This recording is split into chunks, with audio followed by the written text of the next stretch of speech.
Hello, all.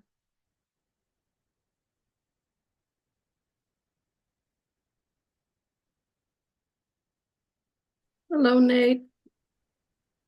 Sorry about that. I was off in some other, who knows where I was for a while there. No problem at all. I have it set to share multiple screens. As I said, we have a real brief PowerPoint just on a few announcements. And we'll get you on. Greg, can you hear me okay, Karen? I can. Okay, We get great. nods from the rest of the people out there. Yep, I can hear you too, Nate. Lisa, thanks. Good to see you. Yeah, you too.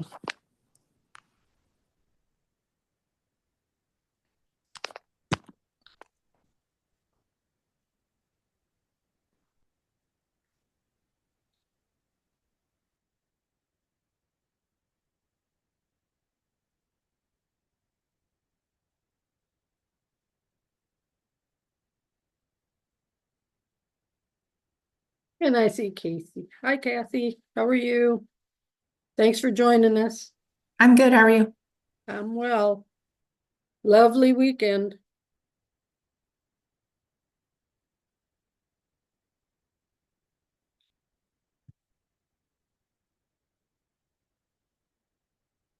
A little chilly out there today, though.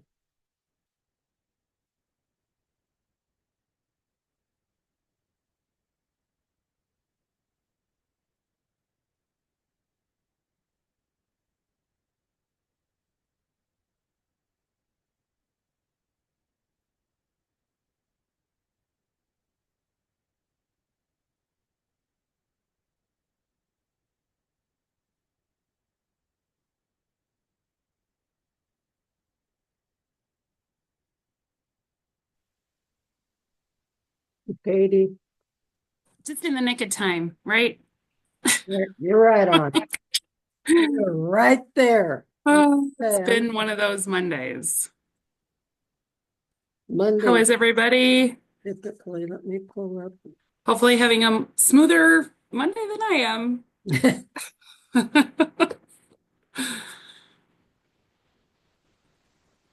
Okay. Hold on. We can go ahead and get started. Hi, Nate. Good to see you. Thanks for joining us. You as well, Katie? There we Okay, perfect.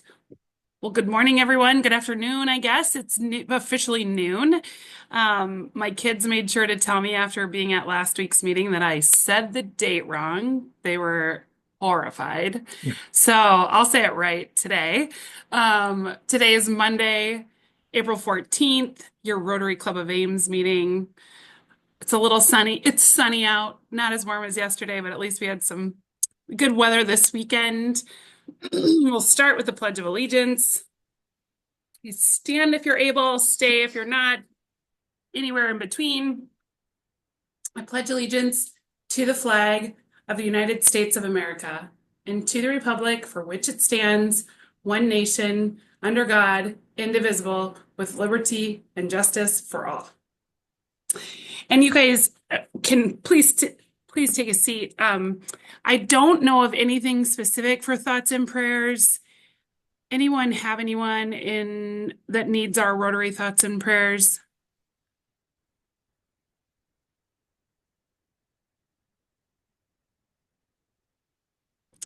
Okay, well, we'll just take a brief moment and you can send any of those thoughts out to anyone, either personally or just out there worldwide.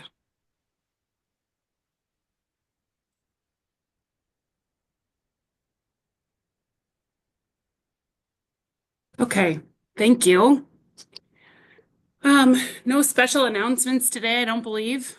Right, Karen? Okay, perfect. So on online days, we usually just get to jump right into our speaker, which is exciting. So Nate, I'm not sure, I think it's Lisa. spousal support, Ashley. Um, Lisa Heddens is going to introduce. Perfect. Great. I'll pass it over to you then, Lisa. Okay, great, Kate. Good afternoon, everybody. I'm pleased that we have Nate Thompson, who serves as CEO of Story County Medical Center in Nevada, a critical access hospital affiliate of Unity Point Health of Des Moines, with us today. Prior to joining Story Medical in 2015, Nate held roles at Unity Point in value-based contracting, growth, and strategy. Nate is a fourth generation alumnus of Iowa State University, where he achieved a business degree in accounting. He completed his graduate work at the University of Iowa, earning his Master's of Health Administration and Master's of Business Administration in 2009. Nate is a proud member of the Rotary Club over in Nevada and served on the board in 2018 and 2019. Nate and his wife, Ashley, who is a Rotary member here in Ames, will celebrate 10 wonderful years of marriage this summer. They have lived in Ames since 2016 and enjoy following Cyclone athletics, traveling, playing golf, boating with family at Lake Panorama. Please welcome Nate Thompson. We'll turn it over to him for his presentation today. Thanks for being here, Nate. Absolutely. Thank you, Lisa. Really appreciate the invitation, and it's great to see some familiar names and faces on Zoom here. Really appreciate this opportunity to talk a little bit about what we've got going on over here at Story Medical. Just a caveat and an ask up front here. If you know any hospital administrators, we tend to get pretty long-winded, especially when we're talking about ourselves. So please do interrupt me with questions or need to clarify any points. There's a lot of exciting things going on over here, and though I know a few of you are familiar with us, I would bet that many have not been over here to Story Medical or know all that we've got going on. In some ways, it's kind of a well-kept secret, all that we have here at Story Medical, and so we're obviously trying to change that and talk about how we fit into the healthcare community here locally and how things are going. So again, please do interrupt me with questions. I'm going to go ahead and share my screen here.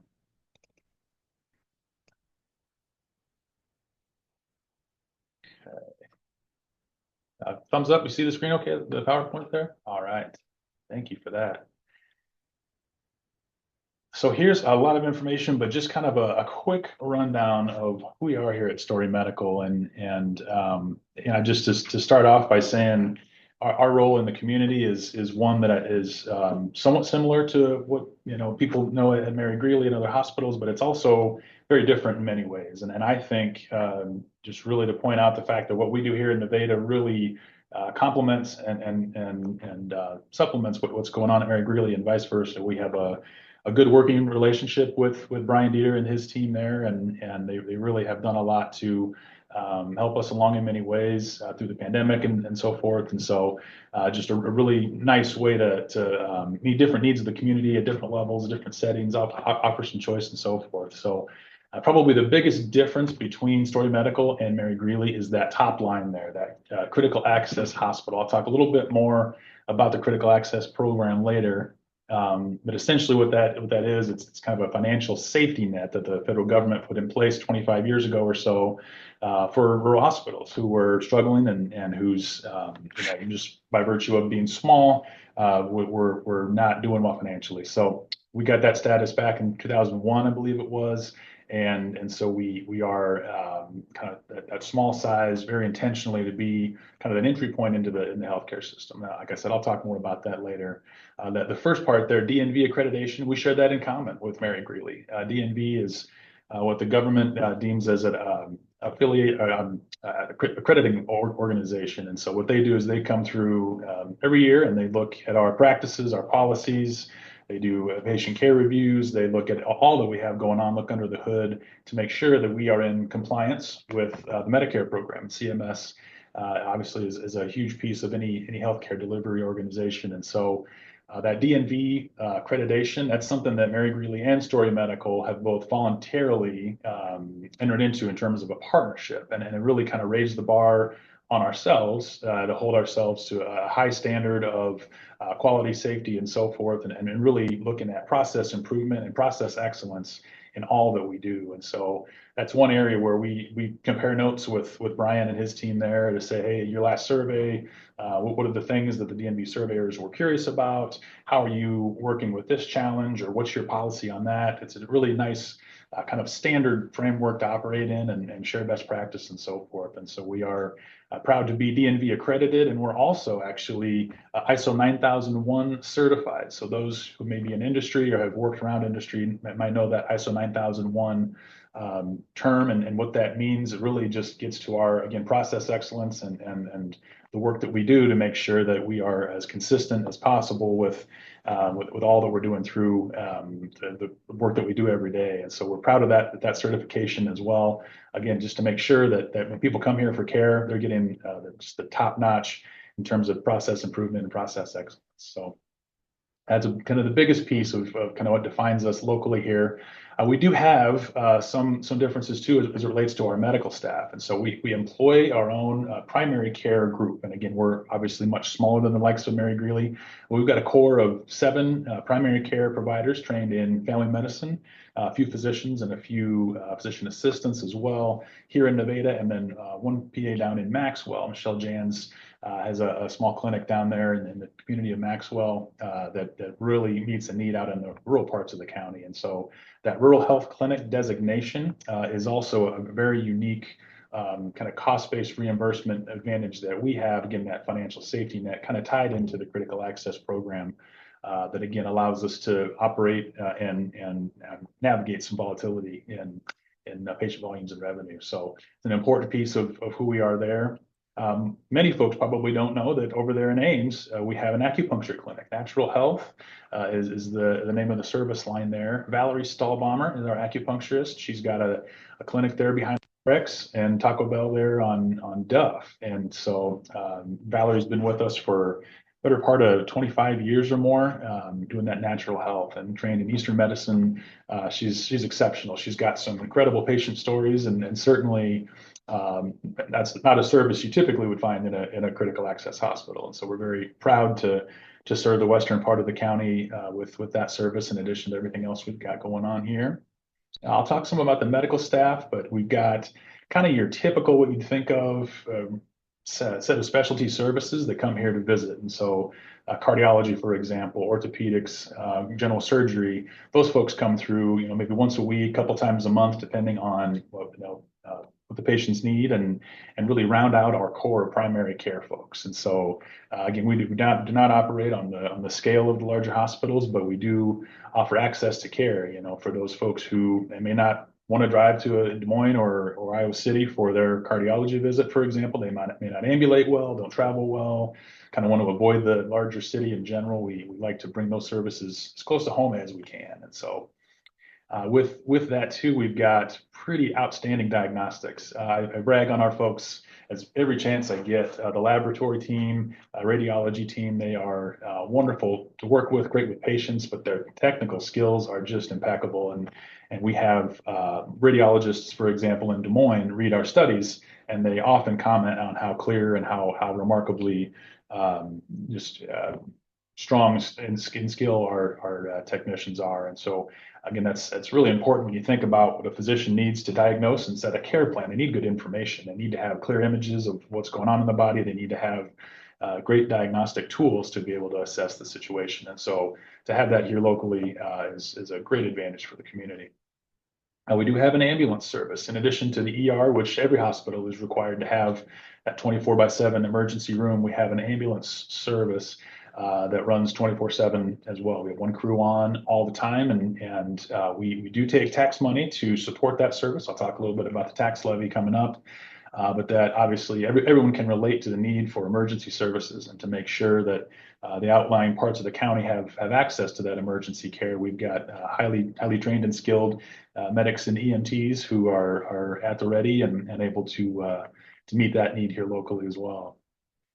This next bullet here regarding Unity Point, that's probably some misconceptions likely with that affiliation. And some people might know that we're connected to Unity Point, and my paycheck, for example, comes from Unity Point as part of our management agreement. But everybody else here is a county employee. And while Unity Point certainly has some influence here, which you might expect, we really do operate locally autonomously. And our publicly elected board of trustees, they ultimately decide everything. They decide whether or not I have a job. They decide on major projects. We don't have to ask permission, for example, on our capital budget or anything like that from Unity Point. It's really kind of an as-needed, a la carte series of services that Unity Point provides to us here. For example, our electronic health record, being small, to take on an account with an Epic where we get our medical record from would be extremely expensive on our own. We're able to tap into the scale that Unity Point has and their rural network specifically to get that Epic electronic health record, something that would be cost prohibitive on our own. And so it's a nice way to tap into their scale. But for example, our general surgeon comes from Mercy One. That's their fierce competitor down there in Des Moines. And so Unity Point does not come in and say, hey, you're in our network, you have to work with this physician group, or you have to do things a certain way. It's a really nice kind of, I think, have your cake and eat it too type of partnership with Unity Point is how I think about it. And part of my job is to make sure that we do leverage their size and scale. For example, on an ambulance purchase, we can go in as a group with other hospitals across Unity Point and get a discount that we would not be able to get on our own. And so that's a lot of what I try to do, is to bring those resources and that expertise to town here without, again, having to ask permission all the time from the big system. We've got right around 300 FTEs. That includes our senior care entity, which I'll talk some about. Another misconception about our long-term care, which we just built a brand new building for. People kind of that whole continuum of care, from hospitalization to like a skilled nursing down to an intermediate care level. There's a lot of back and forth that residents and patients move through that continuum. And so we offer that intermediate care, that traditional nursing home, 24/7 nursing, a higher level of care than assisted living, which is what some people just immediately think about when they think of senior care. So we'll talk some more about that. But that's kind of a quick rundown here. I'll just pause for a moment and see if there are any questions or comments on kind of the quick look. Okay. Hearing none, then we'll get into some history. I'm a history buff, and ours is an interesting one that I certainly, even coming from Webster City nearby, I did not know the history of the hospital here in town.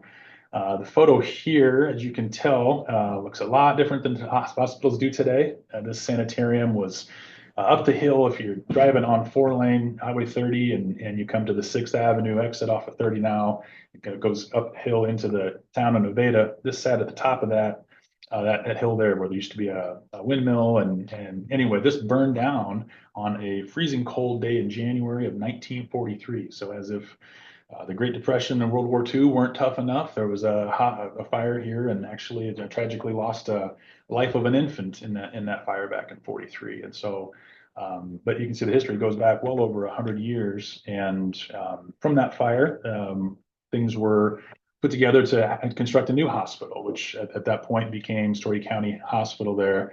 A photo here is of our campus that we used to own. Actually just sold this property to a developer who's going to hopefully turn it into some market rate workforce housing.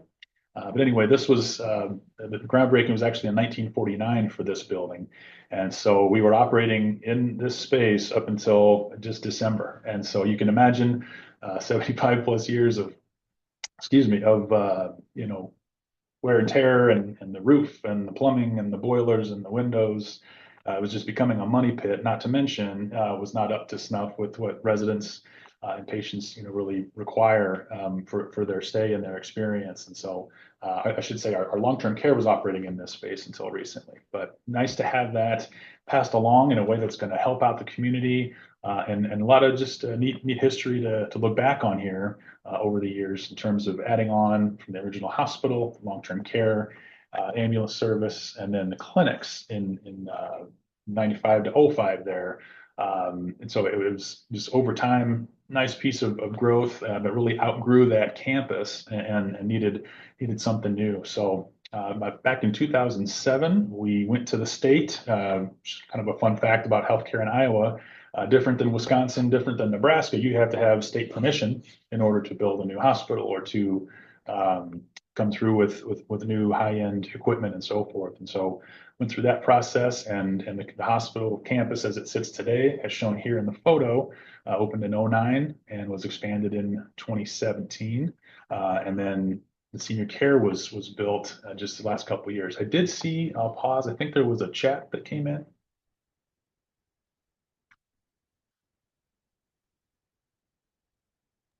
Oh, yeah, thank you for that. Appreciate that note there.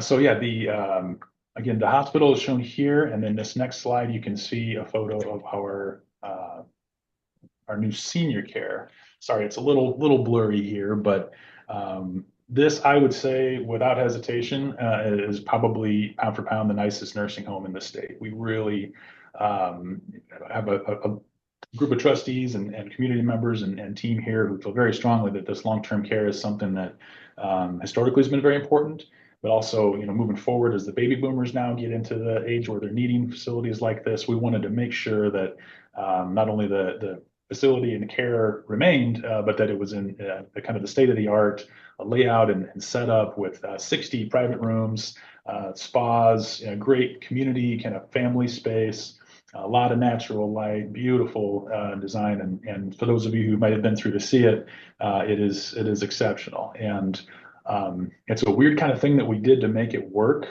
So the senior care used to be a department of the hospital, just like radiology or surgery. It's now in a separate legal entity, but still under the broad umbrella of county government. And the reasons for having done that were financially driven and gets to Medicare reimbursement and how all that works. I won't bore anybody on the call today with that because that's a whole nother conversation, but suffice it to say, the little legal maneuver there and having a separate license, separate billing, separate administrator, a dedicated team, we were able to have enough cash flow to pay the debt, largely pay the debt on this new facility. And so it's a new model whereby the senior care purchases back office functions from the hospital. So accounting, finance, HR, IT, we sell those services at cost to the senior care. And they operate sort of obviously independently with a separate board, separate legal structure, and the whole deal. But suffice it to say, kind of a novel model that we don't know exists exactly like this anywhere else, but one that again allowed us to make it happen and vacate the old building and get our residents into this new layout and exceptional new facility. I'll pause again. Questions do folks have? All right, I'll keep going then. Oh, please. What is the street address for your new long-term care, senior care? 710 South 19th Street. So it's off to the south and just a bit west over from the hospital here. So it's not right on 19th Street, but I believe 710 is the street address. Thank you. You bet.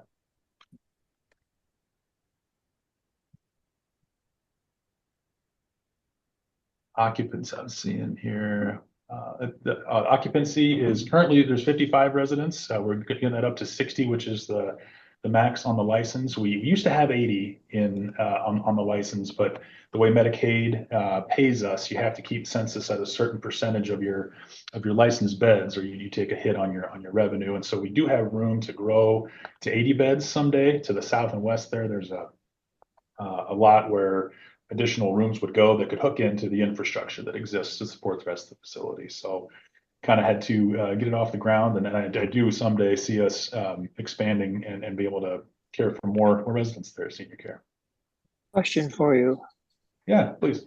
How do you compare like with Bethany in Story City? What's the difference between your old senior care facility and Bethany?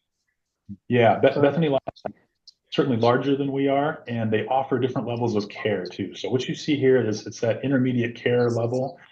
So there's no skilled care offered here. I do believe Bethany offers some skilled nursing within their facilities like this. In addition to, I think they have assisted living, maybe even independent. They're big. They do a lot of resident care up there in Story City. Did that answer your question? Yes, that's good. Thank you. You bet.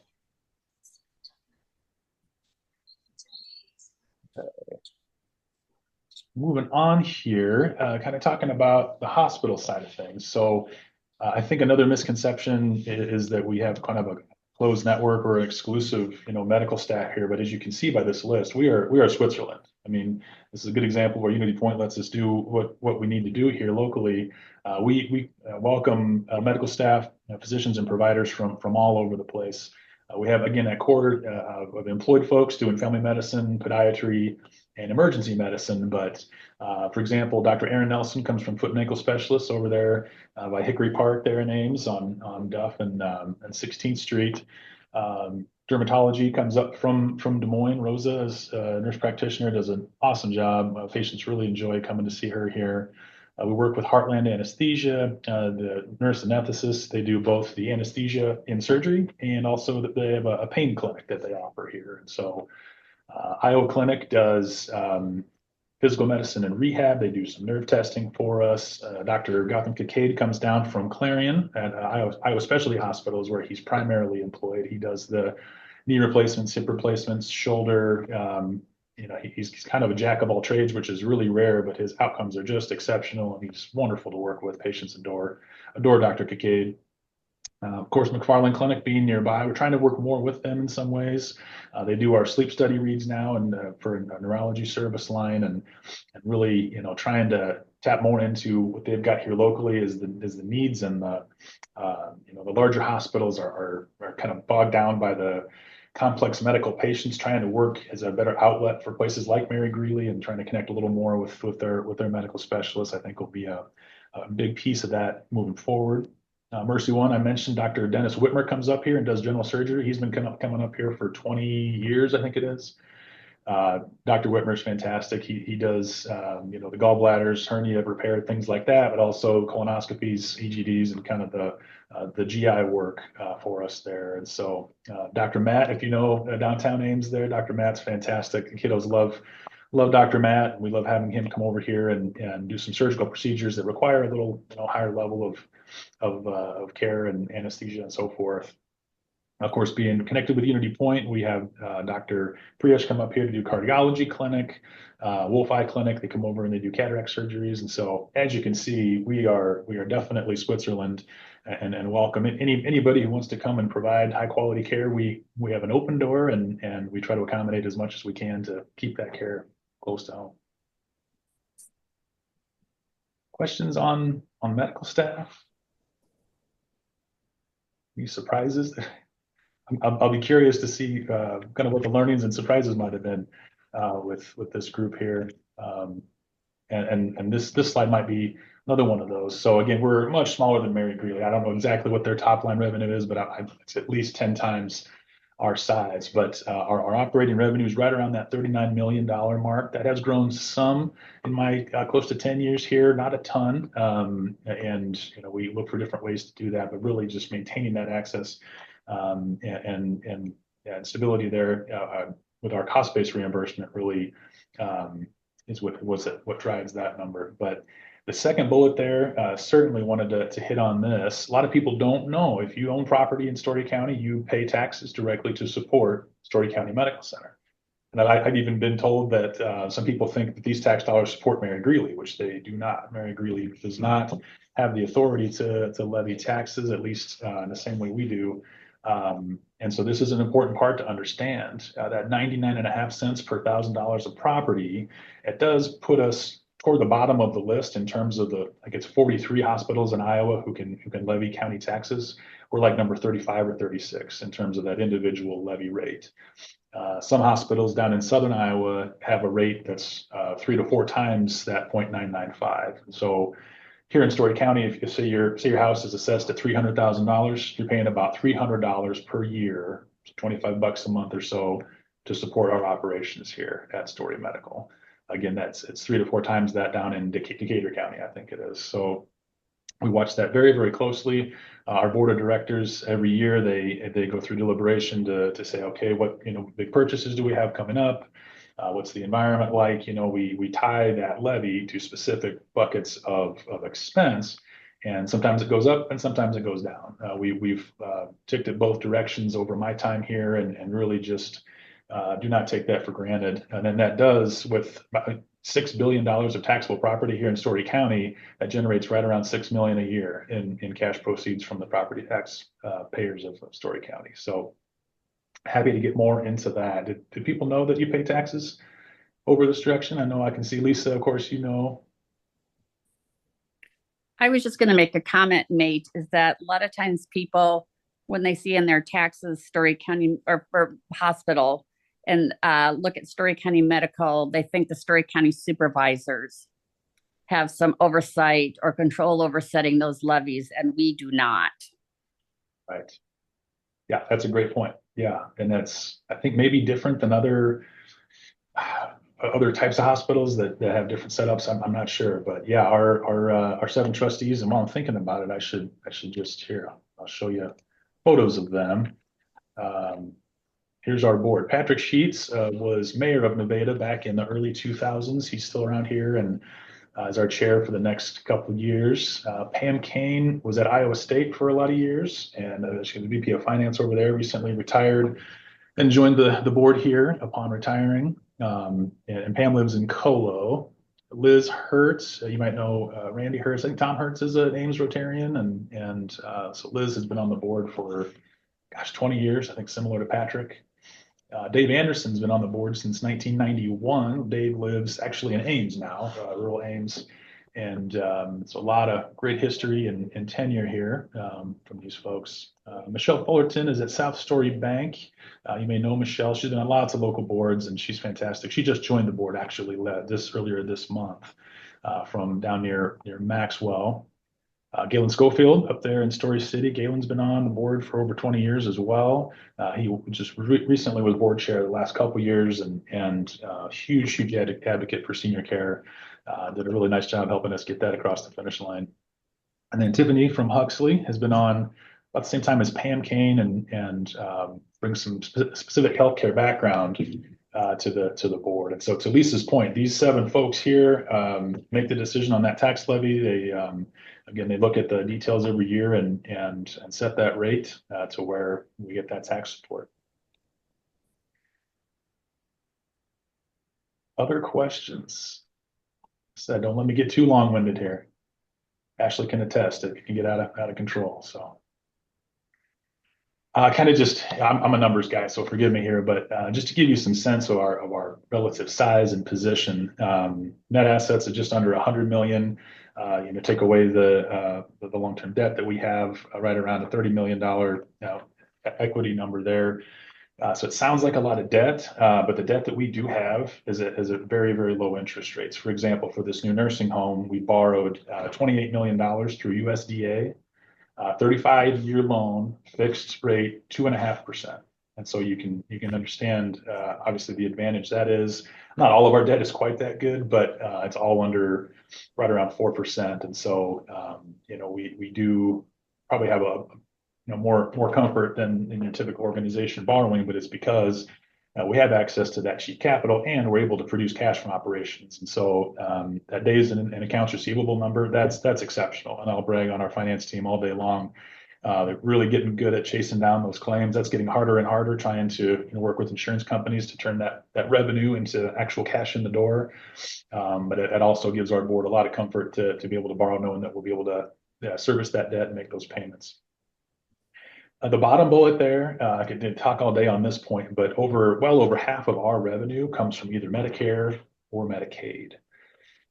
Suffice it to say, that's actually a good thing for us in the critical access world, in the small hospital world. Like if you talk to Brian or someone at a larger hospital, financially speaking, they would much rather work with Wellmark Blue Cross, United.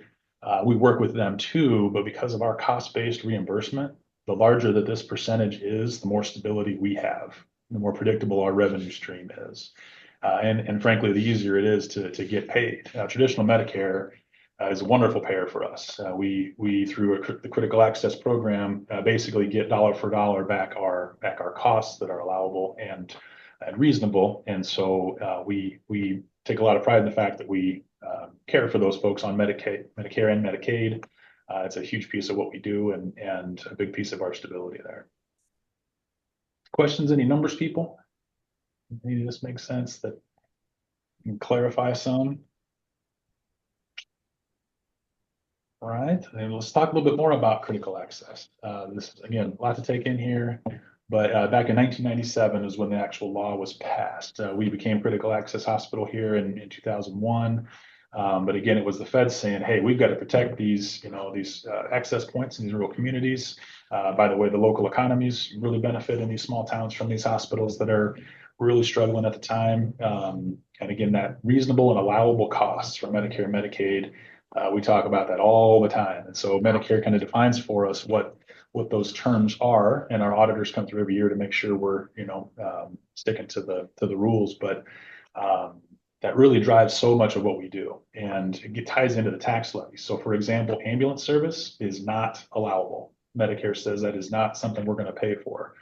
And so we use those property tax dollars to subsidize the ambulance service, which actually hurts our financial situation from a Medicare standpoint.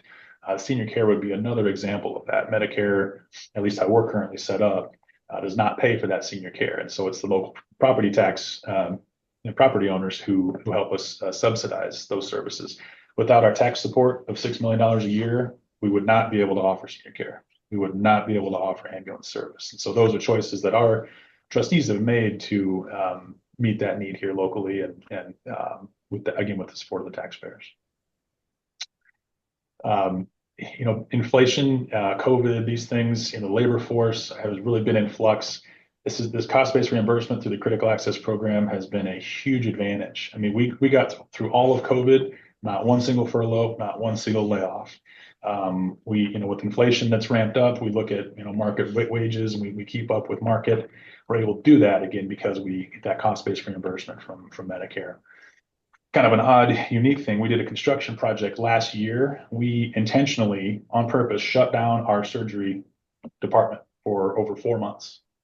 That was a very scary thing, but because we're cost-based, and we got creative in terms of putting those team members to work, not a single furlough, not a single layoff. And it's because we have that safety net, we're able to, do things like that are counterintuitive. You think wow, Nate, you just made a decision to gut the revenue, engine of your organization. Yeah. But it all comes out in the wash. You report your costs, and then dollar for dollar from Medicare and Medicaid, those come back. And so just a really unique, and I think not well understood advantage that these small town hospitals have.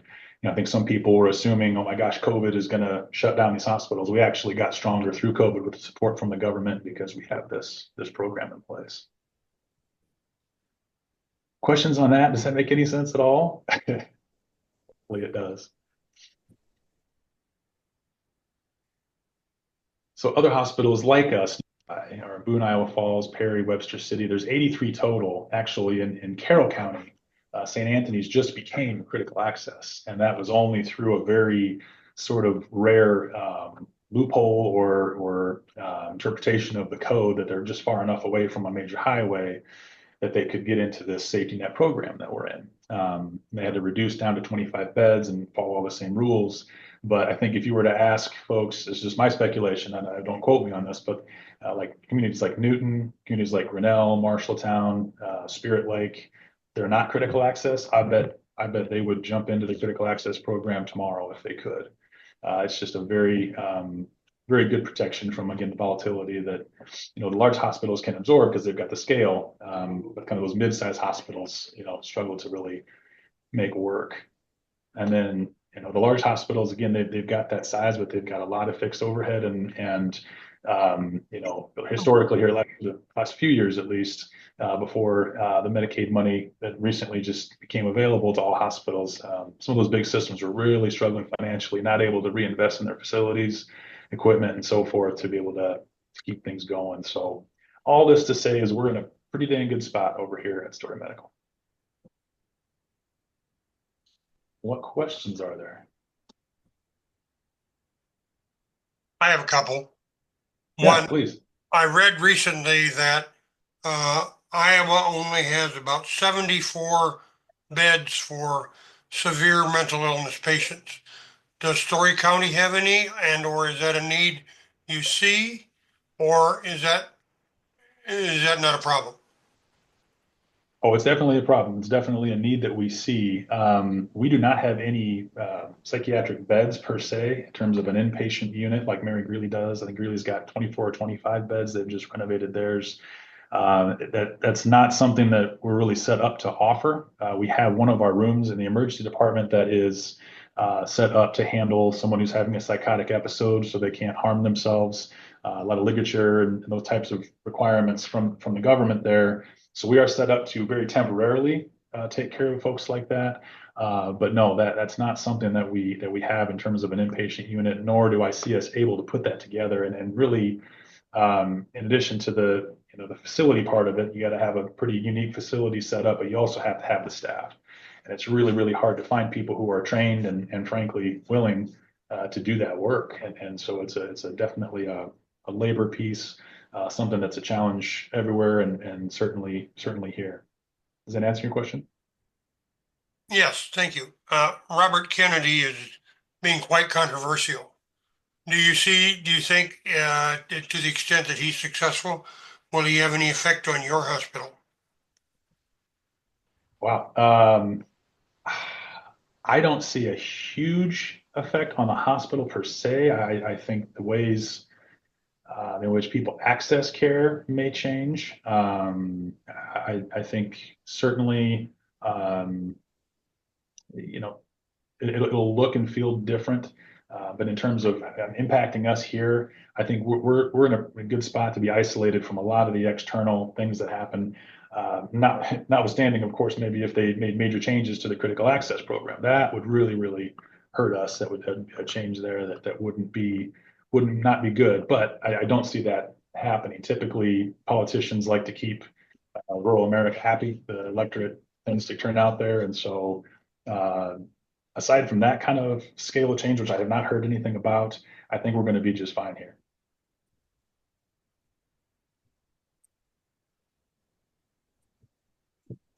What else is on folks' minds? Can you see the chat? Oh, I will. I can read them to you too, Nate, if that's easier. Oh, I've got them right here. Okay. Oh, thank you though. Yeah. Okay, so there are visiting parents of ISU faculty members who do not have health insurance. Provide care to them in emergency situations. Yes, we are required in emergency situations, just like every hospital, to assess, stabilize and treat in the ER. That law, that FENTALA is the law there that requires us to do that, and we absolutely do in those situations. And oftentimes that requires carrying some bad debt and having to write off those revenues. But yes, that's a very important part of our mission, is to be here for whoever needs it in those situations. Second question, do you find it a challenge to hire an adequate number of support staff to serve?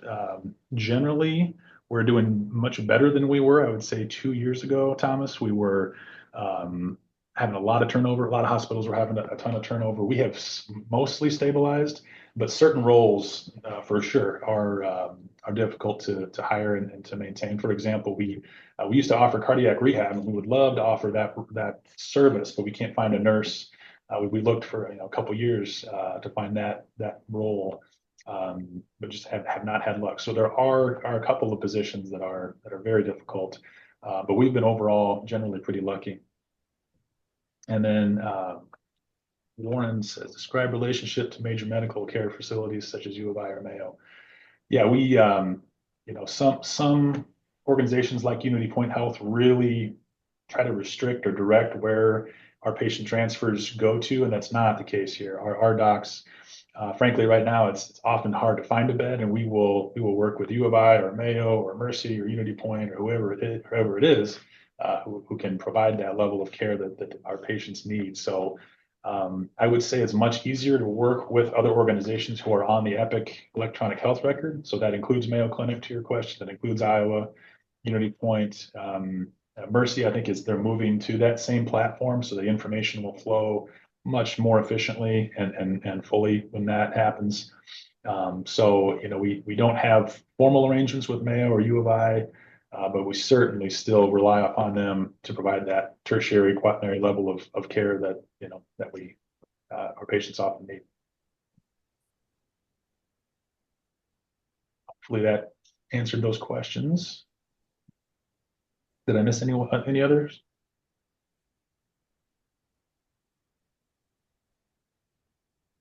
Okay, I'll keep going here. A little bit more on critical access. Again, it's really meant to be that entry point and a care navigator. So, our family medicine docs here, they often see their patients at the grocery store or out and about. Really, that relationship is so important, and healthcare is terribly complex, and all too often, it's a lot of the just anxiety and just turmoil that goes along with having a condition that you might not understand well, or there might be a delay in care. We try to be that, not just the medical piece, but that personal touch too. And being smaller, we're able to do that in a way that some of the larger hospitals are not. So we take a lot of pride in that. And a couple of requirements to emphasize here at critical access. We have to, by law, have 25 or fewer beds. We've got 17 here. We may expand someday. I don't see that happening anytime real soon. But the government also requires us to keep our patient stays brief, so 96 hours or less. When I mentioned DNV comes through every year, they look at our patient charts and say, is the average 4 days or less for that inpatient stay? So again, our role is really to stabilize, treat, briefly, and then either get that patient back home or get them to a higher level of care. We're not built to be doing, a long, extended, intensive care type of stays for patients. We do have that 24/7 care is required. And we are required to have that larger hospital sponsor. That again, that's Unity Point for us, for kind of quality oversight and things like that. And so, a kind of little known fact here on the critical access side that we do have some of these restrictions, but we also again are able to do more. So, for example, the actual hospital census may only be like 2 or 3 patients at any given time. That's pretty typical. But like last week, we had, I think, 13 patients in house because the other 10 of them were skilled level of care. So I mentioned sometimes that happens in the nursing home. We do that here in the critical access hospital, and Mary Greeley does not do that. They can't afford to in their model, and so it's a little more of the flexible model there for us in terms of the level of care that we can support. So. Questions on critical access? How long have you been at critical access hospital, Nate? You might have said that at the beginning. Yeah, it's 2001, I believe it was when we got this. And even shortly thereafter, I know that financially speaking, this organization was on death's doorstep. I mean, at one point, I know they were borrowing money just to make payroll. Really, really tough financial times. We're in much better place today, of course. But yeah, that critical access designation really, without it, we wouldn't be here. Nate, could you speak just a little bit on, I know you participate with the AG's billion pill pet pledge. I believe that your podiatrist is one who's really been kind of taking the lead on that. Could you just talk a little bit on that? Sure. Yeah, trying to really get away from such reliance on opioids for post-surgical pain. And so the billion pill pledge, we had AG Brenna Bird here last year, whatever it was, and at a press conference and the whole deal. It was a nice way just to highlight some work that really didn't start here. We're just really helping to expand it, utilizing hydration and non-opioid medications, other tactics, to really really minimize the number of opioid scripts that come out of here, and helping patients understand the risks, of course, of using opioids to manage that pain. It's a lot of that education piece. And so, yeah, we're very, very pleased at how that's gone. Surgery can be obviously a major thing with some physical trauma, but with the right tools, you can manage that and not risk the addiction and all the bad things that we know come from over prescribing of opioids.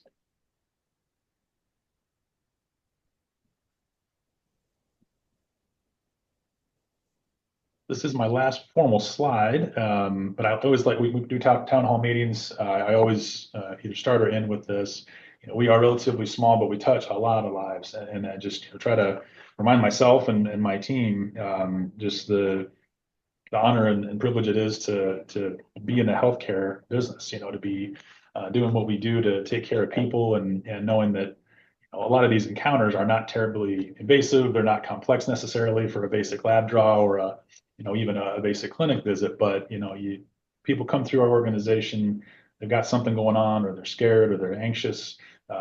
We have a lot of touch points with our community, and we take a lot of pride in all these lives that we touch in many, many different ways, and just proud to offer this kind of well-rounded set of services right here and close to home in Story County, Iowa.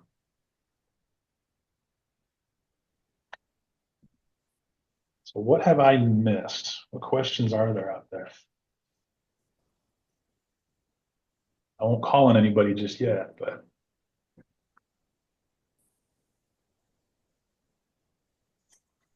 Most of us in your audience probably live in Ames. Are there Right. any restrictions on Ames residents going to your hospital? not a one. No, we encourage it. In fact, I mean, like I said, senior care, the skilled nursing in the hospital, some of these things are not offered at Mary Greeley, and we really complement what they do. We would love to get the word out to say, hey, if you are aware of our services and want to try them out, there's definitely a lot of folks who don't know that we're here, and so no restrictions and trying to do more to again. There's a time for competition, and some friendly competition with Mary Greeley is always good. But we really want to tell those stories so that people know what's over here. And so, yeah, please tell your friends and family, and check us out online too. You can learn a lot about what we got going on.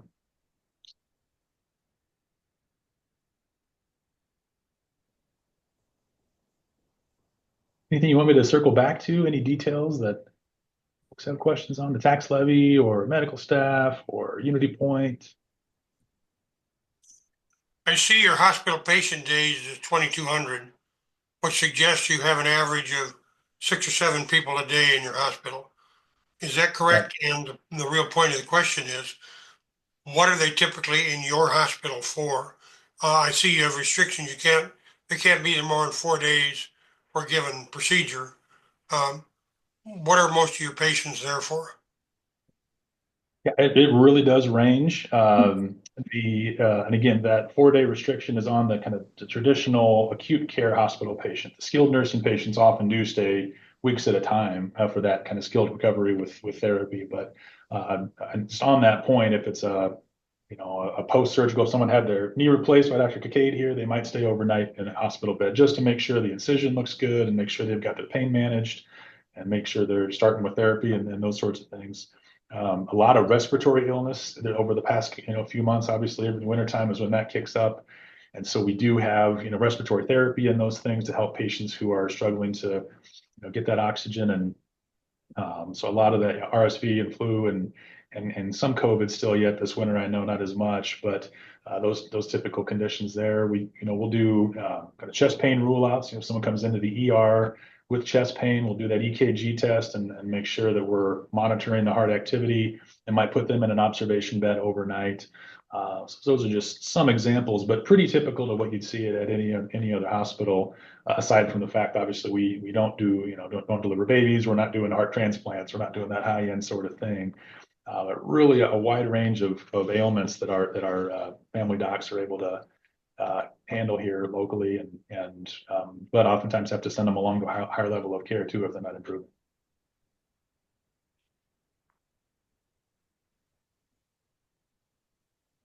Great questions. What else? And then Nate, you said you have some room to grow in that senior care facility. Are you at the number where you're supposed to be right now? Are you full? We're close. We're at 55 currently, and that fluctuates some. I imagine we will be full sometime this summer. And I think to stay there for a year or two, probably before we look to add on, look to, borrow more money or do more construction, that's a big decision to make. So we're close and not quite there. And really, Katie, it's a lot about education. So again, like I mentioned earlier, some people see this new facility and they think, oh, that's assisted living. No, it's a higher level of care, and it's more expensive. It's $360 a day to live in our facility here, and that's close to what we get paid by Medicaid. But I think a lot of people think it's an easier decision to make to jump into one of those rooms. Yeah. But it's true. You're saying true like nursing home level Yes, correct. full Yep. care. Full care, Yep. 24/7. Yep. Gotcha. That is good to know. Good stuff. Any other questions, gang, before we let Nate wrap up? Okay. Interesting stuff, Nate. This is really good for all of us to hear. Good to know what we have so close down the road Yes. here. Yeah, really appreciate the chance to talk about it. And if anybody has any follow-up questions, Lisa knows how to get a hold of me. Karen's got my information too. So do not hesitate to reach out. Like I said, we would love to tell our story more and get folks connected over here when it makes sense for you. So thank you for the opportunity today. Thanks so much. Okay, well, we don't have anything else to wrap up after our great presentation. So we will just wrap. Oh, I have my kindness quote for today. Let me see if I can find it really quickly. Okay. Kindness in words creates confidence. Kindness in thinking creates profoundness. And kindness in giving creates love. Thought that one was cool. That's from Lao Tzu. So please join me in the four-way test of the things we think, say, or do. Is it the truth? Is it fair to all concerned? Will it build goodwill and better friendships? And will it be beneficial to all concerned? Have a great day, everyone. We'll see you next week. Thank you.